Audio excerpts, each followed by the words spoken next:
Bonjour à tous et bienvenue dans Point Trash. De plus en plus souvent, les jeunes se lancent dans le monde de la musique et rêvent de célébrité. Malheureusement, le talent n'est pas toujours au rendez-vous, mais ce n'est pas le cas de notre invité d'aujourd'hui, Ariel, alias El Tiger. El Tiger, bonjour. Bonjour. Toi, tu es né en République dominicaine Oui, exactement. et ensuite tu es arrivé en Suisse à l'âge de 6-7 ans. Oui. Mais on ne sait pas pourquoi. Bon, tu es devenu maintenant connu grâce à la musique latino, qui est, c'est dans tes veines.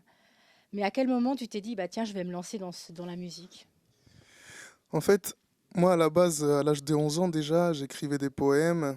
Je faisais, à l'époque, il y avait des boys bands, je faisais des parodies de boys bands. Et puis, je faisais des petits poèmes et puis j'ai enregistré sur des cassettes, une petite radio comme ça. Puis j'ai commencé comme ça. Et puis après, ça s'est fait tout seul. Parce qu'il y a bien un artiste qui t'a inspiré dans ton pays? Oui, bien sûr. Ben, en fait, plusieurs même. Ben, moi, j'ai fait du merengue mambo. C'est une musique vraiment typique de chez nous. Mhm. Il y avait l'artiste Omega qui m'inspirait beaucoup. D'autres, ben, dans la musique urbaine, il y a El Lapis Consciente, c'est un rappeur. Et puis, il y en a plusieurs en fait. Ouais. Parce que dans ton pays, tu as été aussi en première partie d'un chanteur très connu là-bas, Oui. c'est Secreto. Secreto, el famoso biberón, ouais. Voilà, et puis bah, de fil en aiguille, tu enchaînes les tubes. Et il y a un de tes clips, enfin, un titre qui s'appelle Mira. Et c'est Oui, à ce oui. moment-là où tu commences à cartonner. Parce que ça a été le tube de l'été, je crois en 2011. Mhm. Et, et là, tu t'es dit, OK, il y a quelque chose à faire et tu insistes un peu plus en Suisse. Enfin, en Suisse, d'ailleurs, la Suisse n'est pas vraiment l'endroit pour faire de la musique et être connu, j'imagine. Ouais, exactement. Bon, après, vu que moi j'ai quand même pas mal de famille ici, puis j'ai vécu pas mal de temps dans ce pays, alors je me suis dit que c'était quand même l'occasion de pouvoir exploiter mon talent musical, peu importe l'endroit où je suis. Et puis, voilà, pour l'instant, moi, je suis assez content du résultat. Oui, on est d'accord, parce qu'aujourd'hui, tu as combien d'albums? Ben, j'en ai sorti, attendez, trois, je crois, trois, quatre. Maintenant, on est en train de travailler sur le quatrième. Et puis, ouais, voilà quoi. Et puis, il y a eu ce clip qui est mondialement connu et qui t'a vraiment propulsé au sommet, c'est Elefante, Mhm. avec une chanteuse indienne qui s'appelle Néha Kankrial. Comment s'est fait cette collaboration? Parce que c'est quand même une résidente en Inde et toi, tu es en Suisse. Comment ça s'est passé? Ben, c'était pas très facile au début. Moi, j'ai eu de la peine à y croire parce qu'en fait, à la base, je voulais prendre quelqu'un de local parce qu'on voulait faire une chanson assez originale, un mélange latino avec quelque chose d'un peu d'oriental, enfin, d'Inde par là. Et puis, j'avais contacté quelqu'un d'ici, une indienne de Berne, et puis en fait, ils n'étaient pas très intéressés. Alors je me suis dit que la chanson elle avait un gros potentiel.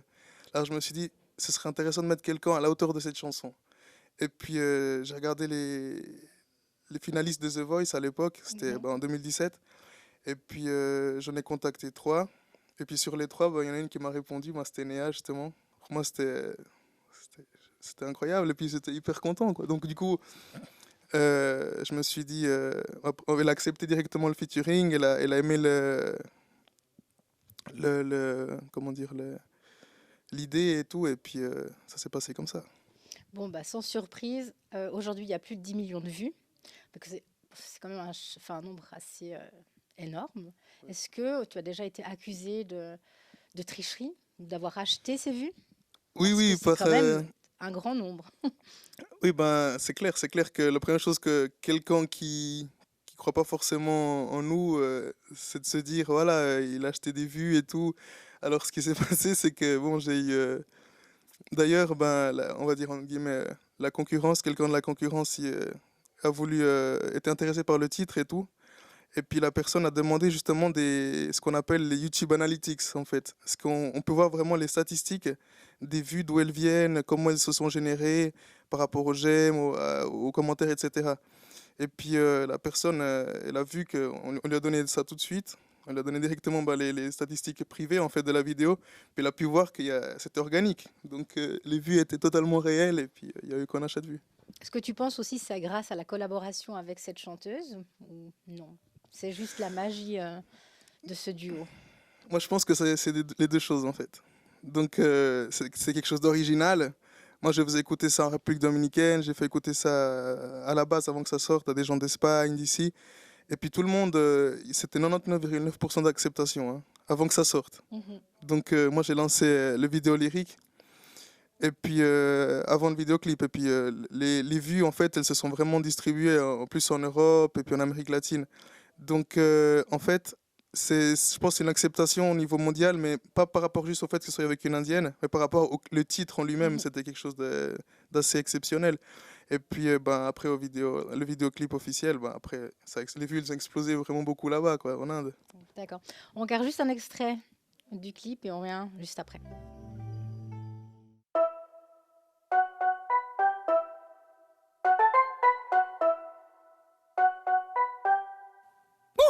Voy a cantarle si ella se me para y cuando la trompa se me levanta, ella me agarra y me saca pa' bailar, para bailar. Y si sabe, en fin que tú tienes todo, que nunca se te acaban los chavos, que tu gato te corre la voz. Ya sabes que en su lista tú eres el que sigue.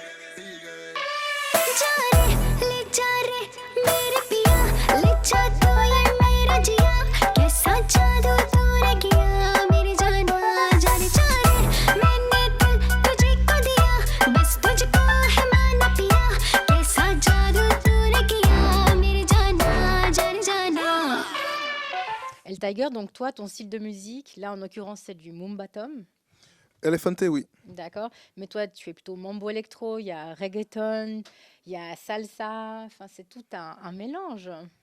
Tout à fait. Je suis ce qu'on appelle assez polyvalent musicalement. C'est-à-dire, dans les styles musicaux, je suis pas enfermé en un seul style. Je Mhm. suis quand même assez. J'arrive à m'adapter à plusieurs styles musicaux différents. Donc en Suisse, c'est toi le latino lover, c'est ça. Sûrement, je fais partie en tout cas. Sinon, l'actualité à proprement parler d'El Tiger aujourd'hui, tu fais partie des 12 finalistes du concours My Coke Music. Oui, Donc ça, c'est un exploit aussi, parce que vous êtes beaucoup, c'est chaque année depuis 2005 ce concours. Je sais qu'à la clé, il y a en tout cas pour un énorme capitage, il me semble que c'est 50 000 francs, mais avec les coachs, les concerts et puis le suivi. Donc si ça c'est ton but. Mais bon, c'est pour booster la carrière, mais il me semble que la tienne est déjà bien partie. ouais, pour moi c'était incroyable en fait d'avoir fait partie des finalistes parce que je ne m'y attendais pas et puis après je me suis dit que c'était une belle expérience à faire. D'ailleurs, d'ailleurs là, je pense que ça va bien aller.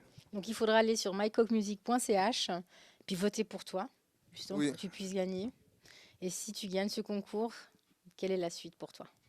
Ben, si je gagne ce concours, la suite pour moi, ce serait de pouvoir ben, utiliser ben, cet argent pour promouvoir ma carrière et puis investir dans ma carrière musicale principalement. Qu'est-ce qui manquerait pour que tu te sentes épanoui ou comblé dans ta carrière musicale, justement? Je sais pas, avoir un titre qui arrive à 1 milliard de vues sur YouTube.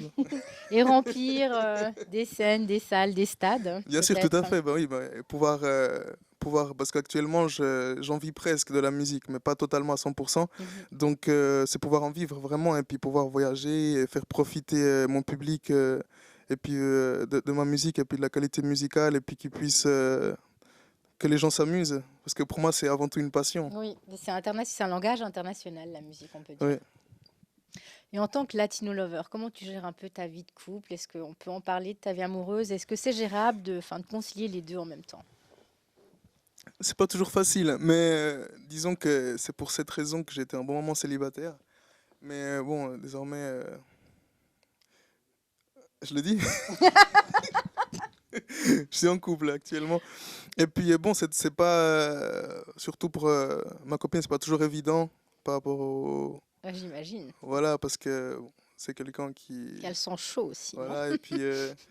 Mais bon, après, avec le temps, bon, là, ça va déjà mieux. Là, elle gère un peu plus par rapport à la jalousie, tout ça, qu'elle se fait pas de film, parce que qu'elle peut voir que qu'elle peut différencier vraiment quelqu'un qui est fan de moi à une concurrence, parce que moi j'ai dit, écoute, t'as pas de rival. Il faut Mhm. pas- C'est pas facile. Ouais. Puis autrement, ta journée s'organise comment au niveau des shows, des concerts, l'équipe? Alors ouais, ben ça dépend. Ouais. En fait, des fois on a des demandes pour des shows, juste moi et le DJ. Des fois, c'est Mhm. avec les danseuses. Et puis, vraiment quelque chose de complet. C'est quand on a en orchestre, bon, des musiciens en live, les danseuses. Et puis, ouais, ben, on fait des répètes ensemble quelques jours avant. Et puis, voilà, quoi.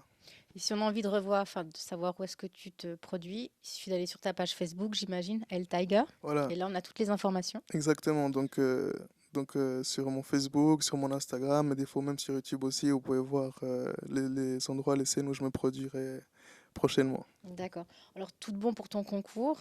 Et j'espère que bientôt tu pourras vivre uniquement de ta musique. Et encore merci d'avoir accepté l'invitation. Merci beaucoup pour tout. Point Trash touche à sa fin. J'espère que vous avez passé un agréable moment. Je vous donne rendez-vous tout bientôt pour un nouveau numéro. Ciao!